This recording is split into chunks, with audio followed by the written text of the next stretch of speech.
Ladies and gentlemen, boys and girls, people of the internet, happy Thursday to you. It's April 17th, man. Tax day is in our rear view mirror, and we've got to go ahead and get to work today, guys. Coach Kyle Evans, Baton Rouge, Louisiana, Bold Coach, Maps Coach, all the things. Getting to hang out with you every morning for your daily checkup from the neck up. We got our faces and brains rocked yesterday by the amazing Denny Grimes coming out here with mindset, tactics, skills that we can use today tactically to our advantage in growing a great business.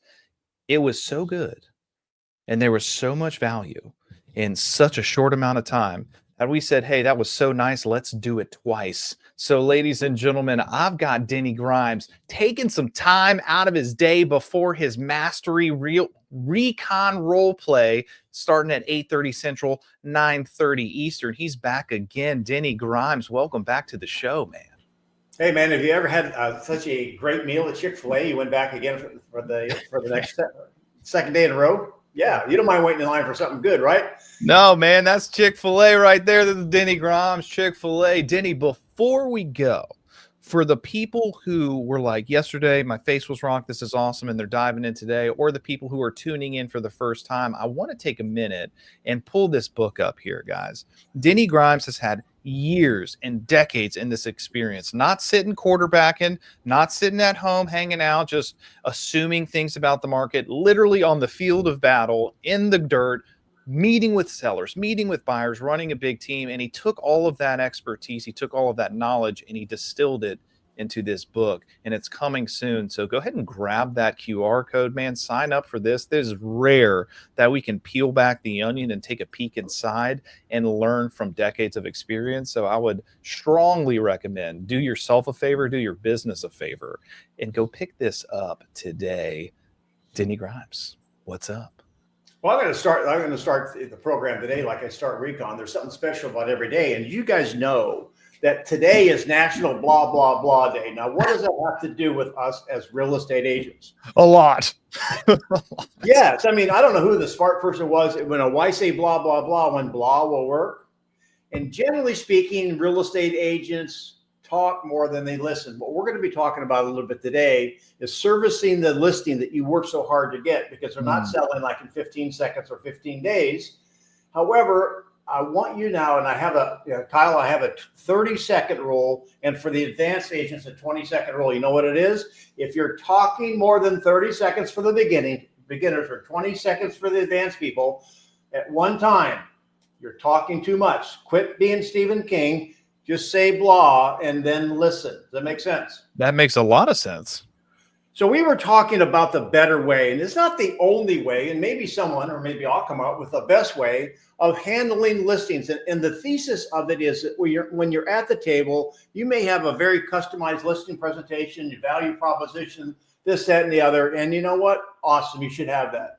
However, at some point in time, you're going to have to get to brass tacks and talk about pricing. Oh, I said a bad word. We don't say pricing anymore, do we, Kyle? What do we say? We say positioning, baby. That's right. When you say pricing, just get a ruler and slap your knuckles. We say positioning. And there's a lot of reasons for that. I mean, when it comes to when you have a listing, I've been in several, down markets in my 40 plus years in real estate. And I've had, before I learned how to use the conversation properly and have the proper dexterity with the seller, I didn't know what to talk to the seller about other than lowering the price. And Kyle, the seller got to the point they wouldn't even answer my phone anymore because they didn't want me to say, time to lower your price, right? That's right. So I had to get creative before I learned how to do this. And I'm going to give you the magic pill. But I had an idea. Sellers love marketing. That's the drug they're hooked on. If you have a marketing idea, they'll talk to you. So I called, and of course my sellers didn't pick up.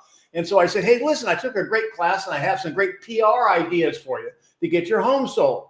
And strange enough, 3 minutes later, they call me back. Hey, Denny, what's this new PR stuff? Price reduction. So what I got rid of is the price reduction terminology totally. And I'm talking about positioning. So let's assume you have the listing, right? And what we have to do basically is be able to service the listing. So I came up with a cute little alliteration, being a Baptist. 3 points in a poem of 3 M's. Here we go. So I'm giving you a format to follow because early on in my career, I didn't know what to say other than time to lower the price, time to lower the price, right? So we're going to give them information they want to hear and allow them to make a decision. So number one, just here it is. So Kyle, you've been on number one. So I just took your listing.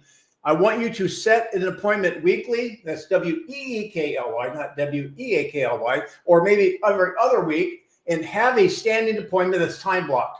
If you don't, you're going to get busy and you're not going to make that call. You'll get behind. Yeah. And you know what? There's this thing that goes on in agents. You probably feel it that, I think I should be calling them. It's this inner feeling like I know they're thinking about me. I don't know what it is. However, if you don't make that call on Amazon right now, they can order a doll in your likeness with a bunch of needles, and they'll be sticking needles in this little voodoo doll because you're not calling them. Lack of communication is the number one reason agents get fired or customers are not happy. So we're going to solve that by having a standing appointment. Does that make sense? Makes total sense.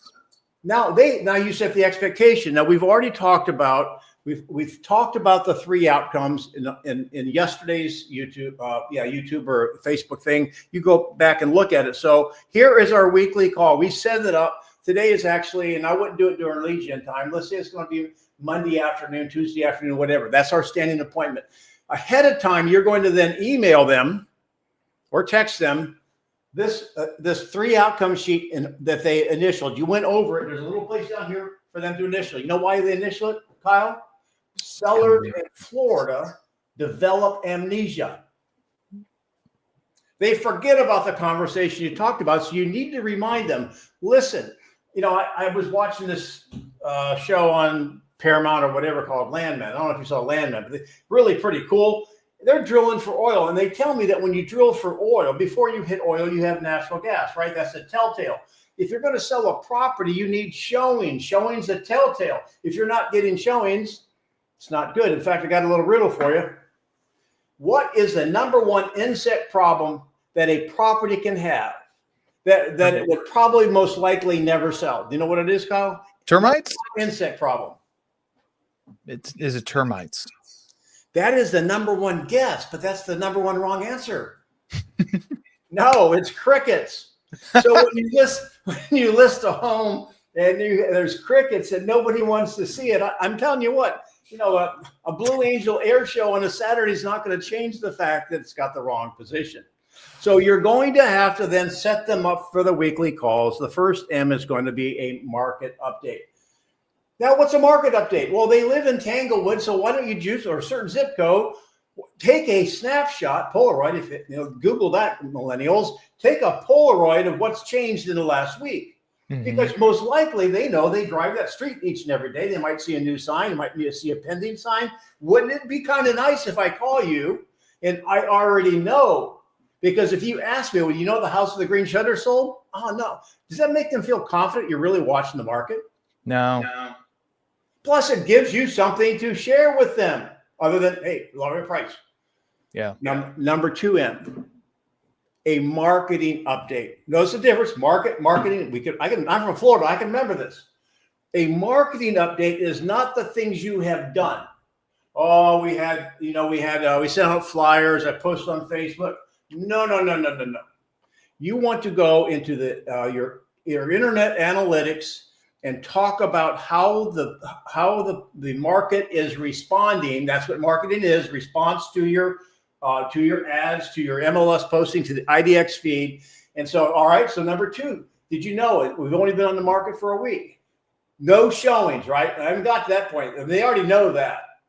But in this last week, although we didn't have any showings, there's 180 people. You came up in 180 searches. And of those 180 searches, 3 people actually put a little heart, meaning they liked your home. Now, if you're thinking about getting a tattoo this Easter weekend, this is the one I want you to get tattooed. So you can see my marketing's working. You have got to draw the line in the sand that the marketing's working. Now they're sitting home and they've had no one come through their home. Now, what do they think is going on? That you're probably sitting at your home, like watching Dr. Phil? No, you need to let them know that the marketing's working, because that is the only way they're going to be convinced that it's a positioning issue and not a marketing issue. So I'll just take a breath really quick and tell me what you're hearing.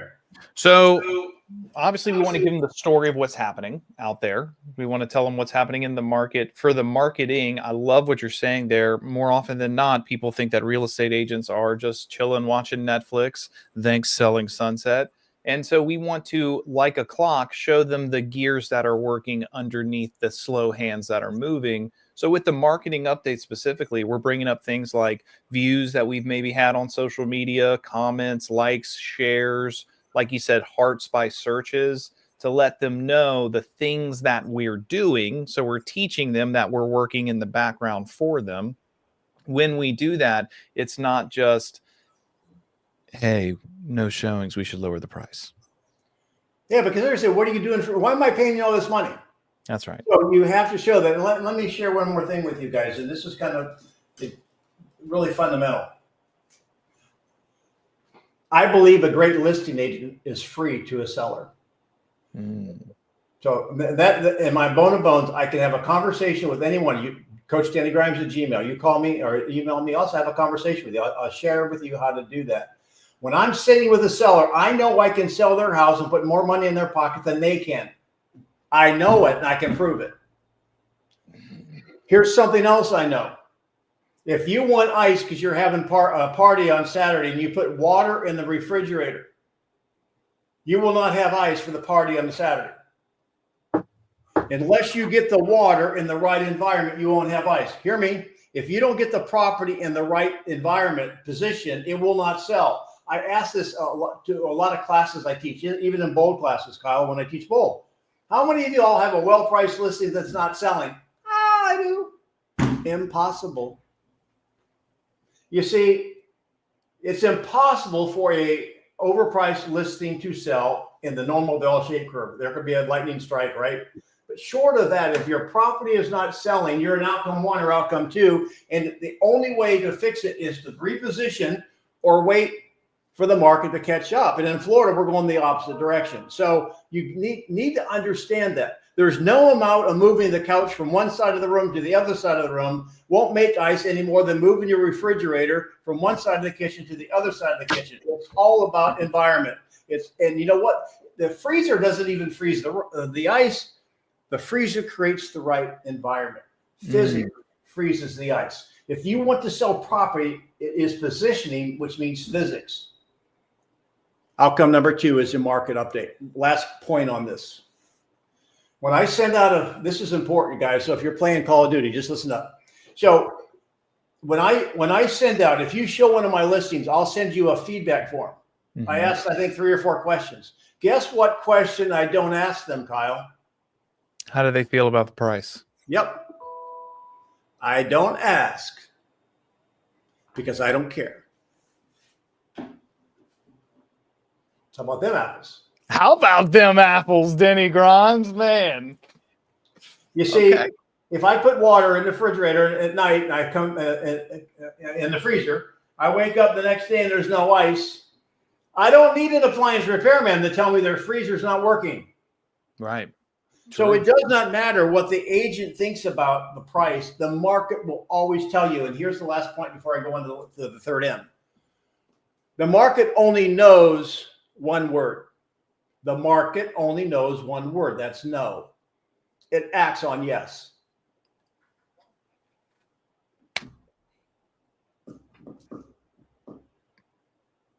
I'll let that sink in. I'll let that sink in. Let that, the fourth M, marinate. Man, let that marinate for you. The market only knows one word. It's no. The market always acts on yes. Let's go, Denny Grimes. Man, like you said, it is impossible to have a well-priced listing that doesn't sell, because by the statement you made, it would sell if it was well-priced.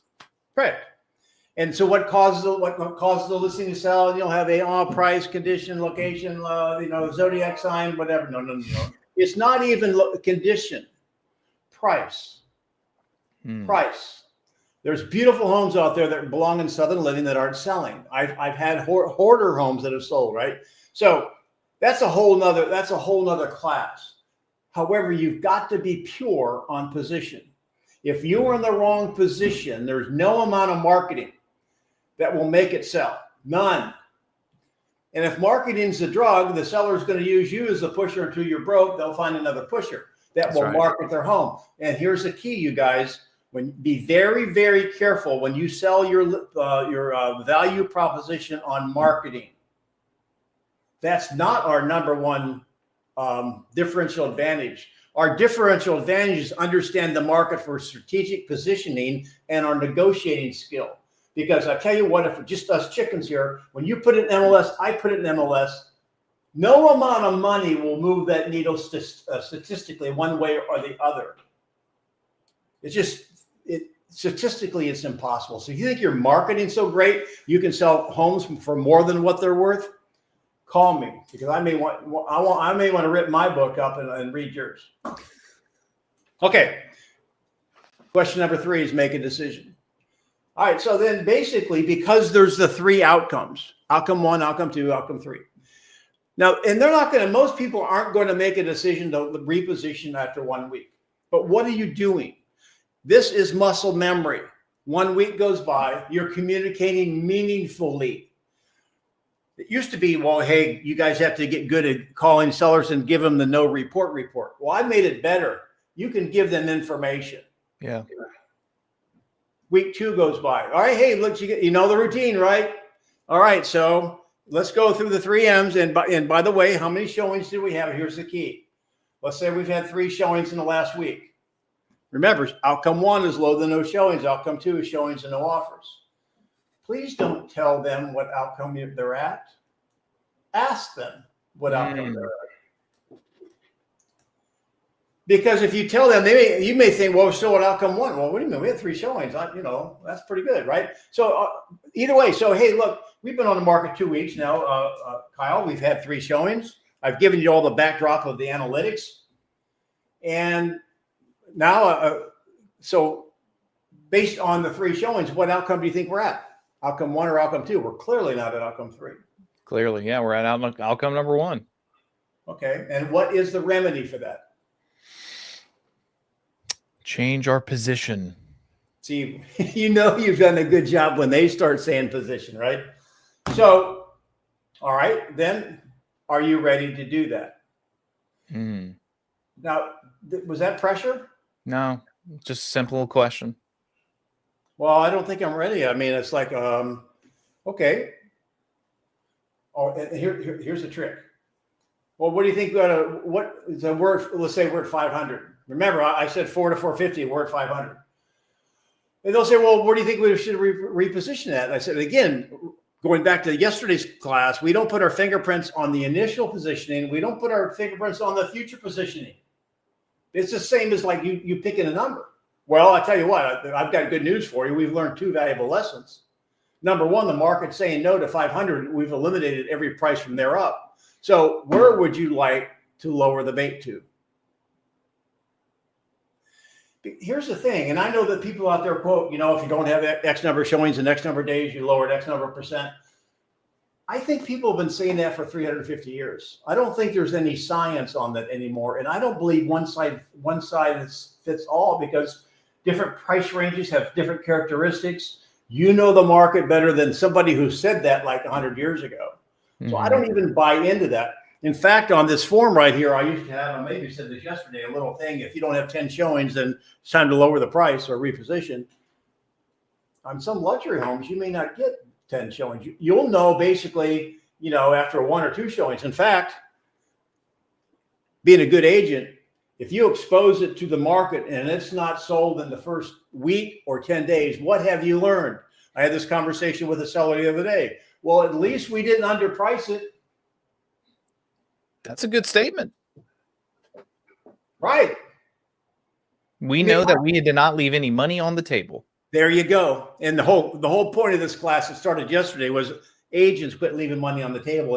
And one way I want you to do that is develop the service plan. It's basically nothing more than communicating what's new in the market, what's the results of your marketing, and are you ready to discuss making a decision? And again, the interesting thing is that when you get really comfortable in your skin about what you're doing here, every conversation I have with a buyer or seller, Kyle, I'm agnostic. Mm-hmm. I'm not attached to the outcome. That's a heavy pill for some people out there to swallow. Make sure you marinate on that, guys. He is not attached to the outcome. He's simply presenting facts in an unbiased manner and having them author the decision. And, I learned that probably from a dentist. And of all the professions and people in the world, not people, but professions, I would rather go to almost do anything rather than go to the dentist. I like movies, but Running Man is not one of my favorite ones. So the issue is this. My dentist was talking about an issue I had with a tooth. Well, I was there and I didn't want bad news. And he was giving me, hey, you're going to have to get that done. Well, what did I do? Like most sellers, I am just going to put it off. I don't want to talk about repositioning. I want to put it off. Well, he said, you can do that. Mm-hmm. But when a seller wants to delay, or a buyer wants to delay, what you want to do is you want to go take them back to their motivation. Now that dentist did not get me in some sort of a hammerlock on the floor saying, by golly, you're going to get this tooth fixed like it or not. He said, it's okay. That tooth is going to come out when it's ready. And when it decides to come out, it may not be pleasant for you. Mm. He helped me see the other side of the coin. So what is the danger, you guys? What is the danger of a seller delaying repositioning? Number one, they may want to be in Sandusky, Ohio because of a job transfer or something like that. So what happens if your house doesn't sell on time? In Florida, we're in a falling market, probably the most challenging market from that standpoint in the country. Have you seen your inventory start to change yet, Kyle? No, not yet. Well, if LSU has a losing season, just watch people, the fire sales everywhere, right? So what's going on is, what is the worst thing that can happen? Or what's something bad that can happen if you're not in an upward moving market? Start losing in that pricing, man. Start losing in the perceived value. That's right. And in Florida, we're starting to fall. And the worst thing that can happen, I'm going to talk to you, let's say you're in the Florida market where I am, and there's increased inventory, downward pressure on price, and say, let me ask you this, Kyle. You know what the worst thing is that can happen if you want to take an aggressive position on your pricing? Now, I'm going to say pricing there because I'm not going to say your aggressive position on your position. He's going to say, what are you talking about? So You know what the worst thing is that can happen? No, what's that? While we're fishing up here, there's going to be somebody in your neighborhood. Remember, we're talking 4 to 450. I asked you which way the market's moving. You said, well, I think it's working against me, right? Well, you're going to have someone else in your neighborhood who has to sell and has more motivation than you, and they're going to price it not at 5 where you are, not at 450 where the top of the market is. They're going to price it at 425. And so what's happening is they're setting the one potential pain for a seller who wants to be stubborn is that the market's going to erode out from under them. It's kind of like Groundhog Day. Every day they wake up, their home is worth less. So if that's going to be the case, you want to sell slow or you want to sell fast. Yeah, giving them the fear of missing out, right? People are motivated by pain more than they're motivated by pleasure. That's exactly right. So what questions do you have? You can put a bow in it. Thank you for having me twice in 2 days. I've got to pop over to Recon in a minute, but do you have any final comments or questions for me? Man, I mean, Denny, all this stuff sounds great. And how would one go about getting better at this? Let's say they're like, hey, man, I like the sauce that this guy's cooking. What's the next step? Is it just let me go out there and start wrecking shop on the 3 outcomes? Or is there some sort of like structure they should put in? Well, we started yesterday with a Rubik's Cube. So here's Recon. This is Keller Williams. Anyone can join. I believe it's daily. I got to pop over. This is 9:30 to 10. Practice. You've got to practice. However, when that's your conversations. I have a mastery level class that I teach this concept. All this is free. I'm not selling anything. I know I've got a book coming out, but I don't know. I'm not selling my book yet either. That's just to get on the waiting list. Join my mastery class every Friday. In fact, even this Friday, tomorrow on Good Friday, we'll be having it 1 to 2. Go to dennysmastery.com. And I'm happy to pour into you and help you understand the better way. listing method. So let me ask you, Denny, even though it says mastery level, what if I don't think I'm a master yet? Can I still join it and get value out of it? That's actually a good point. I wonder if that scares people. Well, let me ask you, if you want to learn how to play golf, and you had the opportunity to watch some of the good golfers, Tiger, Phil, all those, watch them play. Do you think you'd learn something? Probably. So you could just be on the sidelines watching and asking questions. You don't have to role play if you don't want to, but you're going to hear me preach this and give you different analogies, different ways of looking at things, different ways to communicate this, because really the difference between a great agent and maybe an average agent is our ability to communicate what the seller does not see. Ladies and gentlemen, we're not making shoes. We're not bartenders. We're not electricians. We're real estate professionals. And what that means is, like Denny said, it's our value in communication. And if we're not practicing what to say and how to say it, how are we going to be a professional? We're not.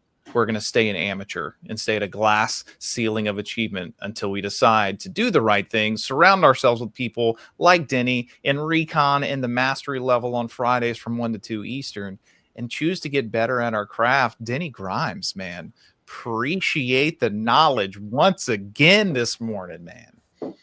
Thanks, man. See you, Kyle. Absolutely. Guys, once again, I'm going to put this slide up here. Go check out Denny's book, man. Get on the waiting list for it. I already am. I mean, I am ready to spend some more time inside of his brain. As you can see, he's polished, he's professional, and he's sold 7,000 homes. That's a lot. And like he said yesterday, man, it's not the 7,000 that he sold. It's the 25,000 that chose not to go in his direction, and what he learned from that, and how he chose to take that failure and adopt it, learn from it, add to his skill set, figure out what didn't work so he can be better. Guys, are we taking that sort of mentality to our process, to our listings, to our communications? Are we saying, hey, that didn't work, this is what I should do next time to be better? Or are we saying that didn't work, oh man, that stinks, and then putting our head in the sand like an ostrich? Ladies and gentlemen, the choice is yours. Thank you again for being with us this Thursday morning on G.R.O.W Show with the checkup from the neck up. Coach Kyle Evans signing off today. We will see you bright and early tomorrow for Good Friday. Go have a great one, man. I'll see y'all tomorrow morning.